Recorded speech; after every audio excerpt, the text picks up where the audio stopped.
There's a quote which kind of resonates quite deeply with me, which is a thing that David Attenborough said, that nobody will protect something that they don't care for, and people won't care for something that they haven't experienced. For them to want to look after the natural environment and protect it, they need to just get outside and experience it. My name's Tom O'Thompson, and I run a learning and outdoor activities company. I work with schools, with pensioner groups, with able and less able people of all ages, and just try to get them out into the countryside of the national parks. So in the summer of 2009, I came round in a hospital room having had a bit of a fight with meningitis and nearly lost. That was a bit of an eye-opener for me, I think, without being too philosophical about it, how quickly, the lights might go off. So I thought, let's kind of start doing what we really enjoy doing and turn it from a hobby into, an occupation. There's lots of hype about, doing what you love, but it's a really positive thing to be able to earn a little bit of money by spending time outside doing what you love.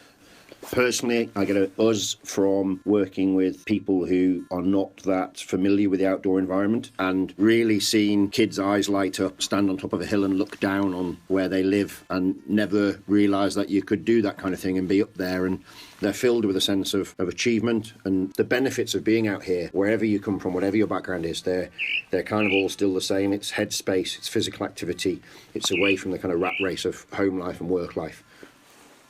So I was working with a school group from arguably the most deprived, socially disadvantaged school in Great Britain. And I was walking through the country park with a small boy who was walking alongside me. And there were people after work that day walking their dogs. And as you do when you're outside, you kind of nod your head and say good morning to people. And the little boy stopped and he looked me in the face and he said, nobody ever says hello to me when I'm walking along. And that kind of little boy's face stuck with me for a while. And was realising that there is something about being outside that I think a lot of the pretension of life, a lot of the hostility of life is rubbed away. And I think also it serves to set some kind of an example of camaraderie and friendliness that if only it could manifest itself in other parts of society would be quite good. And as we got towards the end of that walk, the boy started saying hello to people, and then young women after work walking their dog would say hello to him, and you could see his little face beam, and it was ace.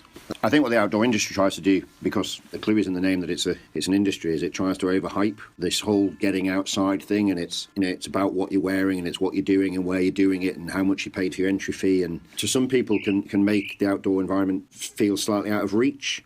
Certainly for people whose background isn't one of great physical ability, or it just makes them think that you need to become some kind of Superman or Superwoman to come and play outdoors, and quite frankly you don't. And what we've done this evening is we got off the train, picked up a curry, walked up a hill and come into the cave. We're all in jeans and trainers and nothing special or extraordinary about what we've done. You can overthink adventure, you can pay for all sorts of expensive gear, you can fly to the other side of the world with lots of money for an adventure, but do what you can where you are with what you have, and I think you'll get a lot more out of it.